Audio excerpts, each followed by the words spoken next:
2 Samuel 19ஆம் அதிகாரம் 30ஆம் வசனம். அவனே எல்லாவற்றையும் எடுத்துக்கொள்ளட்டும் என்றான். ராஜாவுக்கு இந்த மேவிபோசேத் ஒரு உத்தரவு கொடுக்கிறான். அவனே எல்லாவற்றையும் எடுத்துக்கொள்ளட்டும் என்றான்.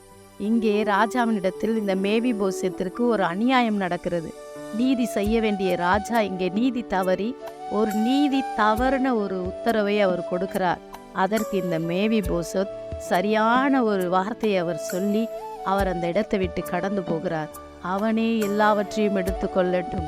இப்படிதான் அநேக நேரங்களில் நம்முடைய நியாயமான காரியங்கள் கூட, நம்முடைய நியாயமான காரியங்கள் நம்மீது எந்த ஒரு குற்றமும் இருக்காது.